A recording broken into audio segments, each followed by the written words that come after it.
Hey everyone, and welcome back to Rank and File Sports. And today we're going to be kicking off our schedule preview series. We're going to go through every single Power 5 team schedule, and we'll release in the order of our way too early top 25 before switching it up after we get out of that. So please make sure to like and subscribe so you can stay tuned for all of our future videos. As well as later in the off season, we will do an official prediction for every single one of those teams. So make sure to hit that notification bell and come back for your team's official record prediction. Let's go ahead and take a look at this schedule for the Texas Longhorns. Overall, you got 6 home games and 5 away games. That one neutral site is against Oklahoma in the Cotton Bowl in Dallas. And out of 10, we gave this schedule a difficulty rating of 6.5.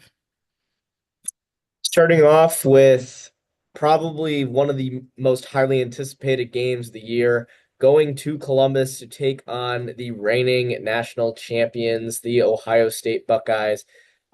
We have this at 50% as of right now. This is kind of a toss-up of game. It's probably going to be the number one team as the number two team. Two young quarterbacks with a lot of potential in Julian Sayin and Arch Manning. So we have that as a 50% chance for Texas to win this game. It's going to be very tough for them, but overall, very excited for that game come August. San Jose State next week.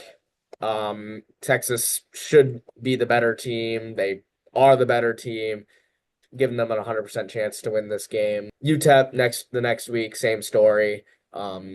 Just Texas is the better team. And then they go into their first bye week of the season. Yeah, out of that bye week, another really weak non-conference game there with Sam Houston. That one should be a breeze for Texas. Easy win there. Got that at 100% also. After that, starting SEC play at Florida is going to be a really interesting matchup.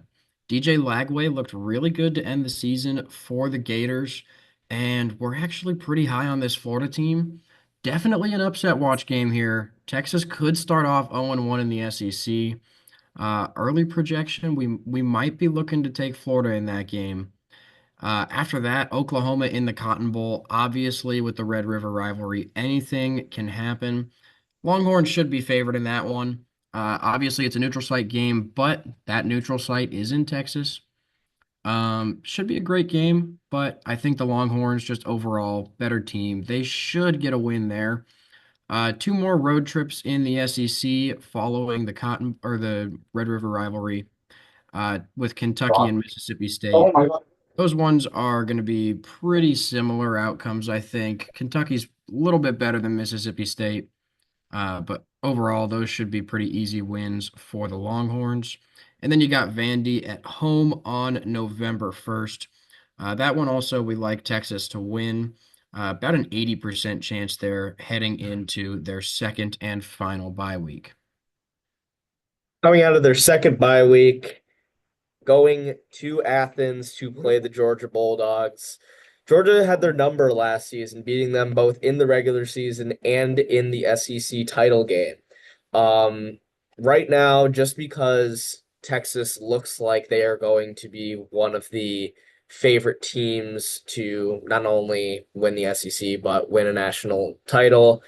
We're currently having this as a 50-50, just like the Ohio State game, but we can see Georgia being a slight favorite if Georgia looks good with Gunnar Stockton as their quarterback or whoever is playing quarterback, considering that Georgia will be hosting.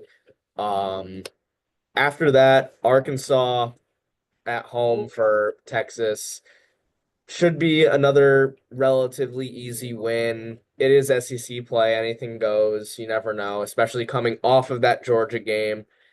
And then finishing the season in another rivalry game, the in-state rivalry game against Texas A&M.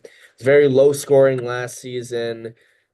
It's going to be a competitive game, just like every rivalry game. It's usually a pretty competitive game. So we do have this as another 50% chance for either team to take home the win, but it should be a game where Texas is slightly favored.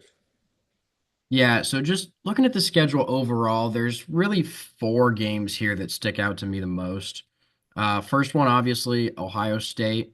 Next one's going to be Florida, then Georgia and Texas A&M. Those are my big four games to watch here.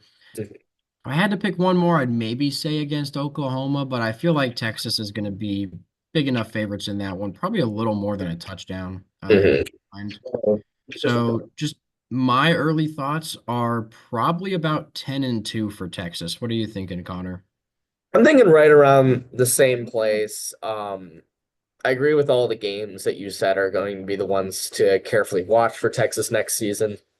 I do think you can mix and match whoever those two losses might end up being. It could be Ohio State and Georgia because those are the two big teams that they're going to play. It could be Florida and A&M. It could be the two teams that you don't really expect Texas to lose to. But I do think there will be some combination where they lose two games, maybe one game, maybe they have a good showing against three of these teams, but overall, I do think that 10-2 is a good area to put them in right now. Yeah. So we'll go ahead and look at the official projection. Obviously, the 2024 record, we saw the Longhorns go to the semifinals and finish at 13-3. Really solid year last season. Our win total, based on all those percentages, we just added those up, and that gave us a projected record of 9.4 and 2.6. So just a little over 9 wins. But like we said, we both like Texas to go 10-2 this season. And then the official betting over-unders right there at 9.5 with a decent favor for the over at -200. So, thank you guys for watching. Please make sure to like and subscribe and turn on that notification bell so you can come back and watch the official Texas season predictions coming out later this summer, as well as every other team schedule preview coming out daily.